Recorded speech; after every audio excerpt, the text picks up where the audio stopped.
I've been thinking about this recently. If I could talk back to that 17-year-old who was doing regional theater in Rochester, I would say, guess what? It's going to go pretty well.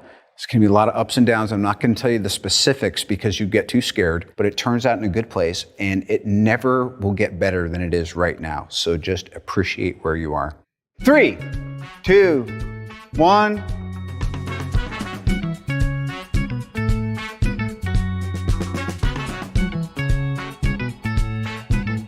I'm Robert Downey Jr., and this is the timeline of my career. That tornado scared me so much it made my hair disappear. Have any hair on your balls? I'm afraid to look. Pound is a film that my dad got the financing for. I think the investors thought he was making a documentary about pounds and animal shelters, and then he said, no, it's a live action thing, and I'm casting people to play the dogs. Next thing you know, we're shooting it, and these character actors of all shapes and sizes are playing various dogs, and then I played a puppy. My earliest memories are of cameras being on sets, being on stages, being on location, to the point where it almost seemed like life was kind of making a movie and kind of being a kid. At the same time, because my folks were mostly underground, kind of counterculture, it was never like I saw later on, like my friends like Jason Bateman, who literally grew up in the high-end, multi-camera TV show stuff. Our stuff was really weird. So there was always something that felt a little bit outsiderish about it. Remember the infamous coffee cup? Oh, no, don't, please. Oh, yes. How to seduce Blair without really trying. And there it is. There's a smile. It's nice to see it again. I'm cast with Andrew McCarthy, James Spader, Jamie Gertz, and there's a scene on a tennis court where I'm asking my dad if I can come home, and it was kind of an impactful, bit of a challenging scene to do. My first day shooting, and the director, Marek Kaniewska, who I argue is one of the greats I ever got to work with, said, "Everybody be absolutely quiet. He's trying to concentrate." And I felt like he told everybody, "Hey, this is important." And then I was like, "Oh my God, I guess I better concentrate." And I just thought for a quarter second about what's it like for all fathers and sons, mothers and daughters. Are they ever going to connect? Can they ever understand each other? And just having that thought in my head gave me this springboard, and it wound up being a kind of a pivotal day where I felt it was the first time I felt I was taken seriously in a dramatic way. I just needed to be my father for one goddamn day and just help me.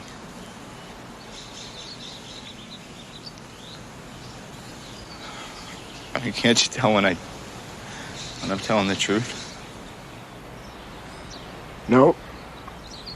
If anything less than zero showed me that there was a cultural relevance to filmmaking, I'd seen it in The Breakfast Club and a bunch of other films, and there was something about our generation had some sort of valid statement to make in the filmmakers and artists of that period, and you felt like, God, maybe I could be one of those folks. Very formal, everybody.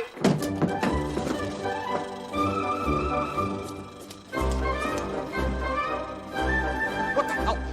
Going crazy. Chaplin was an absolute gift and a real bear of a challenge for someone who's 25 when I started prepping to do it. But there were all these people that were still around, just barely still around, like Johnny Hutch, who came from the Benny Hill show, and he knew the guy who'd really done these choreographed things at the Carno Theater with Chaplin. So he actually had access to some of the books of really what the choreography was for some of this stuff, and he drilled me incessantly for months and months and months. And then having Dickie Attenborough direct it, he was like the Yoda of cinema. And just the fact that he cast me obviously was the endorsement. And then it was just this year process of shooting it. At a certain point, I had a one-way mirror with a TV playing VHS tapes of his old films. And I would try to match up where his face was and mine and literally just mimic him for hours and hours over a course of weeks and months. I employed every single way I could try to show up for that role.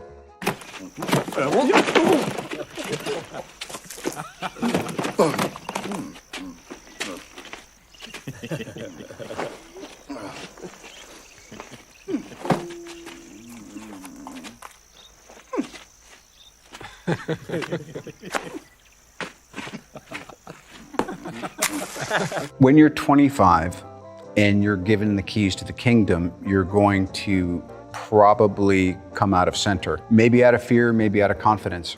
And for me, at that point, not to boast, but I was as much of a Chaplin expert as anyone involved in the project, and I was making corrections to the things that were factually and historically inaccurate. To which Attenborough said, "But Poppet, we're making a film, it's not a documentary." I did learn at that point, though, that it's hard to tell a story any more interestingly than the way it actually occurred.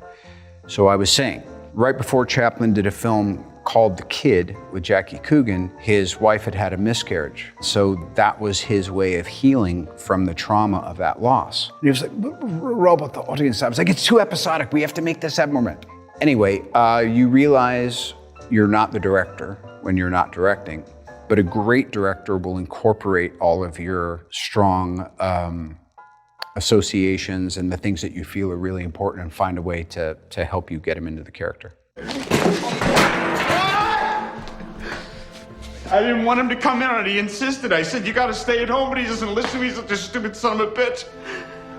I killed him, didn't I? Oh, fuck, this is my fault. I'm sorry.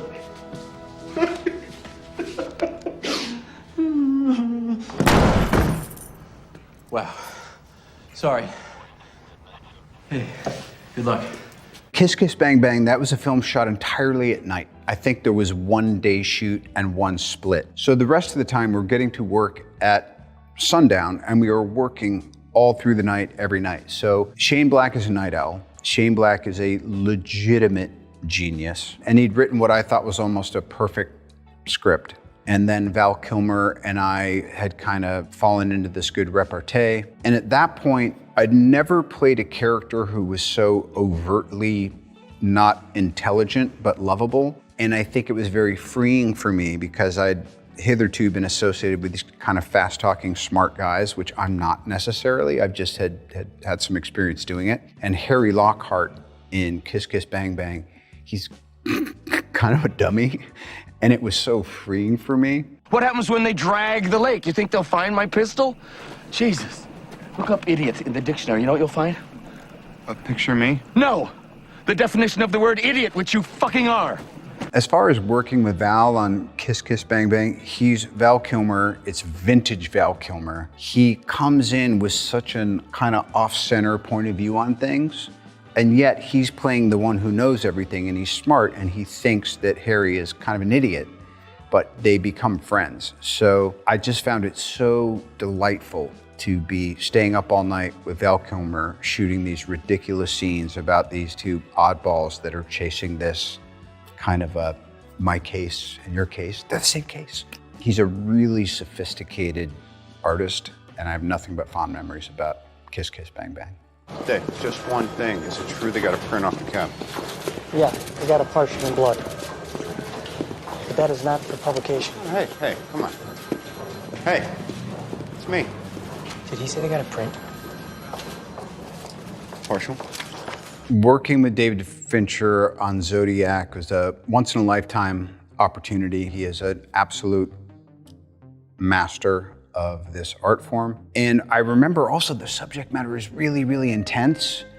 And so it wasn't like, a fancy free set. And because I knew that this was something that was really part of David's own history, of his own kind of contemplation of evil, you're trying to serve the director and be respectful of that. But I remember, Ruffalo and Gyllenhaal and I looking at each other knowing we're getting a real education in doing things in an extremely disciplined way. That said, when I watch the film, there's a lot of kind of like fun and lightness in it, which David Fincher always knows how to capture. It's just not, he doesn't lean into any sort of indulgence. He's a really disciplined guy. And then the crazy thing is David Fincher is your best lunch date you could ever have. He's so fun, he's so witty, and yet when you look at his work, he doesn't take himself seriously, but boy does he take his film seriously.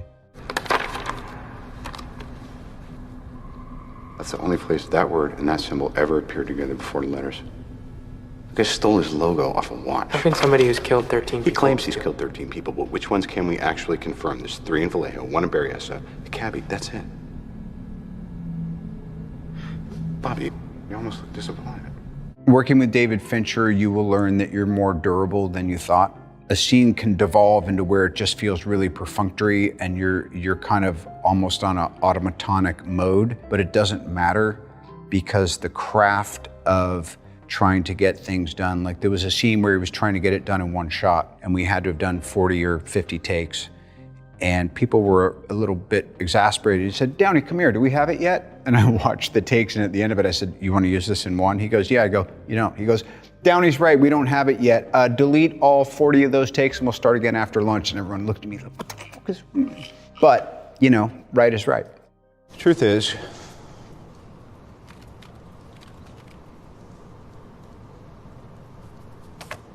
I am Iron Man. No problem trusting Jon Favreau.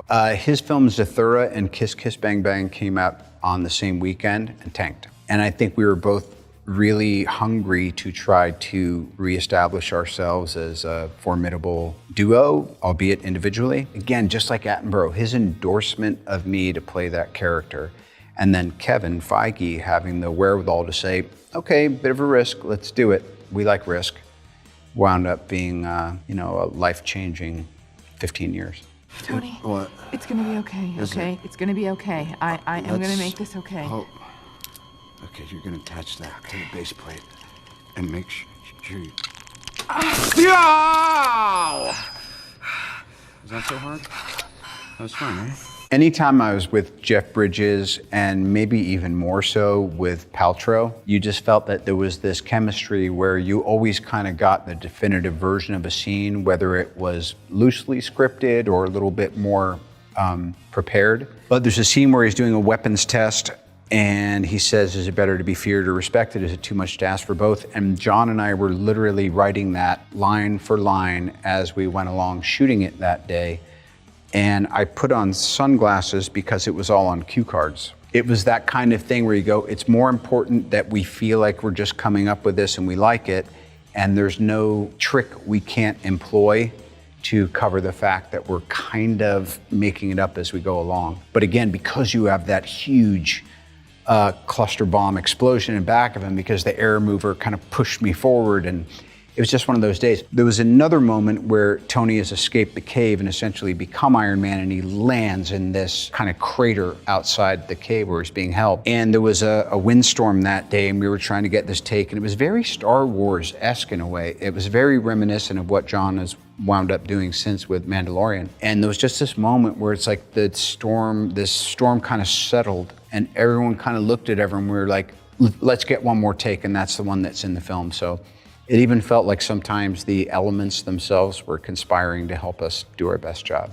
Every film is an art film if you treat it that way, and the most important films can be garbage, but it's always about teams and leadership and partnership. Also that audiences evolve really quickly. Like they'll assimilate a new kind of version of a genre, and then they'll phase out of it, and you have to keep meeting and exceeding their expectations. And I think that's where, you know, now we're in such an interesting spot, because it's kind of like anyone's game, anticipating what audiences will respond to next. And I think it has really put the cinematic and TV community on, you know, on point. I did what I thought was right. You know, I didn't just graduate from law school, I graduated first in my class. Good. I was first in my class. I did really well, Dad. You're welcome. David Dobkin, I wanted to be in Fred Claus, and I had seen The Wedding Crashers, and I was like, I love this David Dobkin guy. Turns out we kind of almost knew each other back in upstate New York back in the day. And he'd had this idea, kind of a dramatization of a version of how he had this strained relationship with his father. And then we started talking about great movies like The Verdict. It's such a rich, fertile zone to try to dig in, you know. What was your reasoning? 180 days, that's solid. Maybe it cooled off. Maybe he doesn't kill Hope. Maybe we're not here. All the years you sat on that bench, all the people that stood before you, the leniency, the understanding the free ride goes to Mark Blackwell? How do you explain that lapse in judgment? We were really fortunate in that I had such goodwill from Warner Brothers with having done several Sherlock films with them that they're like, yeah, we don't know if this one's really a fiscal win for us, but we love the script, go shoot it. And those days are over. It's just because the window's closing a bit, it seems. Is there anything that you feel like you need to process in relation to the possibility of not seeing him again? I just don't know. Senior, which is the documentary I did about my pops with Chris Smith and my long-suffering Mrs. Susan Downey, started off as kind of a pre-pandemic and then into the pandemic. For me, I'll just be honest, it was a bit of an avoidance technique, in that I knew he was in the throes of Parkinson's, which is an awful disease. And I'm not great at confronting inevitabilities always, but it's almost like it was this journey for me to, in my mid-50s, kind of like grow up and take responsibility for framing how I had experienced my childhood and now how I related to that parent as he was kind of, you know, in the last years of his life. You two met before? You mean Junior and I? Yeah. Yeah, we're getting to know each other. I think anyone who sees Senior, it can be a tough watch, but I would suggest that you find your way through it, because there was a certain point where my dad made these very avant-garde movies and they didn't always even seem like they had a plot. And we had amassed all this footage in Senior, and Susan came to me, she said, you can't make this documentary like one of your dad's movies. This has to have an act 1, 2, and 3. And I was like, well, what's act 3? And then act 3 wound up being his passing and us kind of figuring out a way to ingest that and make sense of it. I don't know that there was any one part that was difficult. When we started watching Senior, we saw it at the Telluride Film Festival. We screened it in San Francisco at the same theater, the Castro, where I had been with my dad, you know, when his films were coming out in the 70s. And so for me, it was more like I would be watching the film and it was the story of my life with him and his death.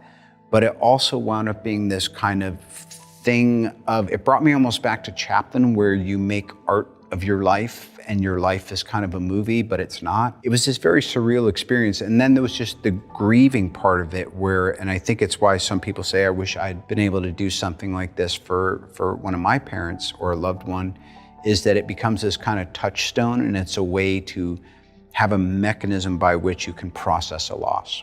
So I'm super fortunate to have it there, and I think it'll be something that I use as a kind of a bit of a self-help tool for years to come.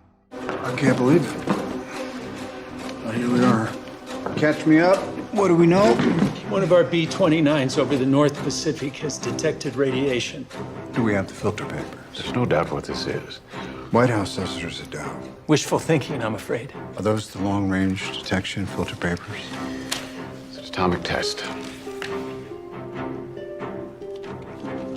The Russians have a bomb. There's two Nolans. There's the Nolan before you've worked for him, where he's kind of this very distant Oz-like figure. He's just held, as we all know, in this very particular esteem because his acumen and his mastery of this medium. And then there's what happens as you approach and get into the system that he uses. It's so hard to explain, but he's a very, very singular fella. So even the screen tests felt important, and not important in a frou-frou, high-status way. There's just an energy and an intensity to what he does. So, and then take the subject matter. And then the fact that he's asking me to kind of transform into someone who's extremely subtle and plotting, who doesn't have any punchlines, who's only charming when he's trying to manipulate or undermine. I found that to be a great challenge. And Chris Nolan had said he was likening it a bit to Amadeus, where there's a Mozart and that's not you. Sometimes you're Mozart, usually you're Mozart, this time you're Salieri. And so I really took that to heart as him kind of challenging the entirety of my career trajectory and saying, don't use any of those things that have served you well, find new resources. And now the race is against the Soviets. Not unless we started. Robert, they just fired a starting gun. What's the nature of the device they detonated? Data indicates it may have been a plutonium implosion device. Like the one you built at Los Alamos. There's something about Strauss that I find he's very conservative and very devoted and very much lived a life of service. It reminds me a little bit of my grandfather, who was a captain and did multiple tours in World War II, and then came back and had a glass company and did all the glass for the Chrysler building. I mean, those old American lives where you go like, wow, that was a really exceptional generation. But I also know this thing of comparison of why don't I have what he or she or they have? It's ugly. And it's a preoccupation, I think, that is can be particular to a kind of American exceptionalism. And so with all these forces that were at play during the Cold War, it was great for me to have held this position of kind of a righteous indignation with what all these liberal geniuses were up to. In a way, I felt like I got to be a critic of what might be a perception of myself or others throughout the entirety of my career. And so I got to do that counterpoint. It was almost like I was in a debate with the aspects of myself that I have glorified, and I was able to look at each one of them and say, that's not entirely right, and maybe you don't deserve that. And it's been a great dialogue. And I have a feeling part of the reason Nolan wanted me to do this was to give me that kind of 180 perspective. But I also, at the end of the day, I truly believe that Louis Strauss did everything he did for reasons that he thought were correct. And I don't mean that like a superhero bad guy. I mean that legitimately as a human being. So I find it really kind of fascinating that I'm still a little bit up in the air about who was on the right side of history. It's like a currency, the cultural significance of cinema and films and TV. And I think that part of my generation, just like part of the Maverick generation, part of it was kind of, yeah, this is nothing. You know, we're so cool. We're really like dark and brooding. And honestly, it's a privilege. It's a matter of precision and discipline and sacrifice to be able to do it correctly. And I think that's been the one lesson that I've over a long period of time been able to finally assimilate and accept.